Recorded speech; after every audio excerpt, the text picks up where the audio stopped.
In 1796, George Washington delivered his farewell address, and in this address he tried to warn the American people about the political pitfalls that await for them ahead, things that can destroy the country or enslave them or subjugate them otherwise as a people.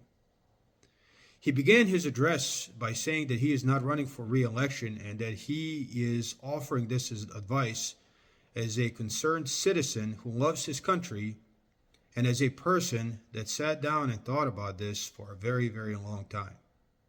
Now, he talked about several things, and I just want to share one of those things for the sake of brevity, and because what I am going to share is probably the most clear and present danger that I myself have observed as a threat to the well-being of the United States of America. He talked about foreign policy and how excessive love for a nation or excessive partiality to a foreign nation can subjugate a great nation such as our own to become a satellite state of a much weaker one. He said, observe good faith and justice toward all nations. Cultivate peace and harmony with all. Religion and morality enjoin this conduct. And can it be that good policy does not equally enjoy it? It will be worthy of a free, enlightened, and at no distant period a great nation to give to mankind a magnanimous and too novel example of a people always guided by an exalted justice and benevolence. So what George Washington told us to do is to observe good faith and justice toward all nations and to be at peace with all of them. Now, obviously, as a matter of our current foreign policy, that is not what is happening. He also said that in the execution of such a plan, nothing is more essential than that permanent inverted antipathies against particular nations and passionate attachment for others should be excluded.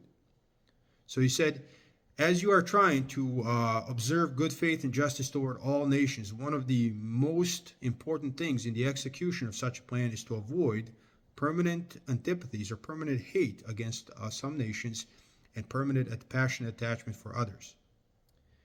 And he said, and in that, in place of them, just and amicable feelings toward all should be cultivated. The nation which indulges towards another a habitual hatred or a habitual fondness is in some degree a slave. It is a slave to its animosity or to its affection, either of which is sufficient to lead it astray from its duty and its interest. So he told us, he warned us, look, if you cultivate this kind of thinking, that you permanently hate some nations and permanently love others no matter what, then you in some degree become a slave either to that love or to that hate, and that will not cause you to act rationally. So then he talks about the antipathy, how antipathy of one nation against another disposes each to be more likely to go to war with each other, right? That it takes a lot less to go to war when you foster this idea of hate and you constantly reinforce it, and that is absolutely true. But then he says, so likewise, a passionate attachment of one another. Now he's talking about a passionate attachment to another foreign nation, which is probably even more of a risk, which he explains. He says, so likewise, a passionate attachment of one nation for another produces a variety of evils. Sympathy for the favored nation, facilitating the illusion of an imaginary common interest in cases where no real common interest exists, and infusing into one the enmities of the other, betrays the former into a participation in the quarrels and wars of the latter without adequate inducement or justification. It leads also to concessions to the favored nation of privileges denied to others, which is apt doubly to injure the nation making the concessions, by unnecessarily parting with what ought to have been retained, and by exciting jealousy, ill will, and a disposition to retaliate in the parties from whom equal privileges are withheld. So he says that a passionate attachment of one nation to another produces it facilitates the illusion of an imaginary common interest. And in this example, I'm going to use, for example, Israel. Now, if you look at our political spectrum, the only thing that both ends of our political spectrum agree on is unconditional support for the state of Israel. Now, whatever their reasons may be, that's fine. That's their problem. But George Washington said that this is insanity. This is the worst political move you can make.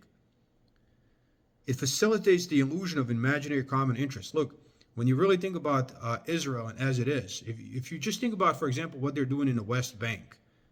In the West Bank, it is in Israel, but they keep sending illegal immigrants over there who are violent and who abuse the people, the natives of the land, and try to take more and more and more land constantly.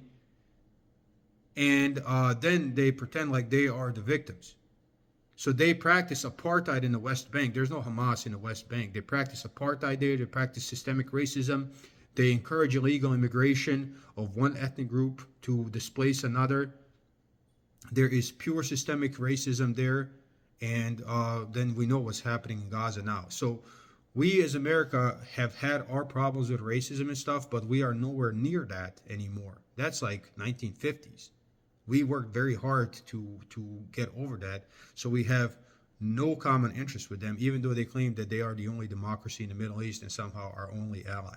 No, that is not what is happening. Not only that, but the concessions that our government is extending to Israel, just like George Washington warned, is doubly injuring us.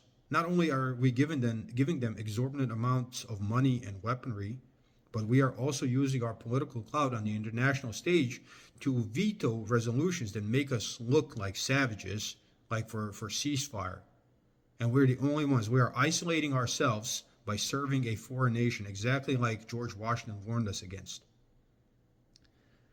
Then he said, and this passionate attachment of one nation to another, and it gives to ambitious, corrupted, and deluded citizens who devote themselves to the favored nation facility to betray or sacrifice the interests of their own country without odium, sometimes even with popularity, gilding with the appearances of a virtuous sense of obligation, a commendable deference for public opinion, or laudable zeal for public good, the base of or foolish compliances of ambition, corruption, or infatuation.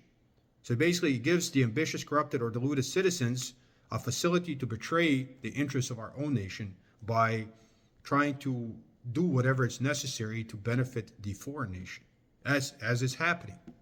And then he said, as avenues to foreign influence in innumerable ways, such attachments are particularly alarming to the truly enlightened and independent patriot.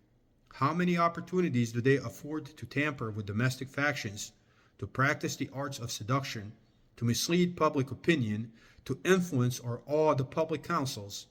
Such an attachment of a small or weak toward a great and powerful nation dooms the former to be the satellite of the latter.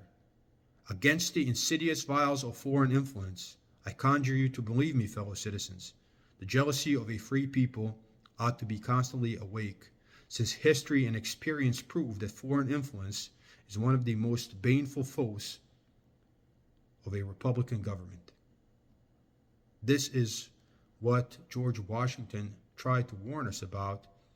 And if you are a patriot, then you have to realize that excessive partiality to one nation and unconditional support to that one nation not only is injuring us by depleting our own resources, which we no longer have, but also by making enemies with the rest of the world, which we don't need to make enemies.